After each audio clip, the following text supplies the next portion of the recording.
నమస్తే. ఈ రోజు అయితే మనం చైనాలో ఉన్నాం. చైనాలోని ఒక ఫార్మర్ ఇంట్లో అగర్వుడ్ ఆల్రెడీ అతను ప్లాంటేషన్ చేసుకోవడం జరిగింది. అయితే ఆ ఇంట్లో కూడా అతను అగర్వుడ్ ని ఏ విధంగా పూజిస్తున్నాడు అనేది చూడొచ్చు. మన ఇంట్లో ఎలాగా తులసి చెట్లు ఎలాగా వేసుకుంటామో అలా ఇక్కడ అగర్వుడ్ చెట్లు ఇంట్లో వేసుకోవడం జరిగింది. చూస్తే అతను రోజు దీనికి ఏ రకంగా ప్రొడక్షన్ కల్పించాడు అనేది ఒక పెద్ద పెద్ద ఇనప రాడ్లతో దీనికి సెక్యూరిటీ కల్పించేసి ఒక మొక్కని దగ్గర దీని వయసు వచ్చేసి రఫ్గా ఒక 15 సంవత్సరాల వయసు ఉంటుంది. ఇంట్లో ఎప్పుడో 15 సంవత్సరాల క్రితం మొదటిసారి అగర్వుడ్ గురించి తెలుసుకున్నప్పుడు అతను తన ఇంట్లో అగర్వుడ్ మొక్క వేసుకోవడం జరిగింది. దాని తర్వాత అతను ఒక 200 నుంచి 300 ఎకరాస్ ఓన్గా చైనీస్ వాళ్ళు తెలియందే ఉంది. వాళ్ళు ఎంత ప్రొడక్షన్ అంటే మాస్ ప్రొడక్షన్ తయారు చేస్తారు.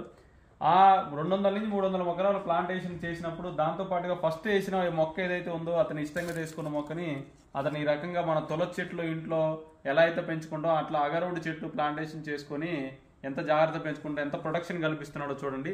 అగర్వుడ్కి చైనా వాడు ఇచ్చే ప్రిఫరెన్స్ అది. అగర్వుడ్ మన లెక్క మనమైతే దానికి రకరకాల ఆలోచనలు వస్తూ ఉంటాయి.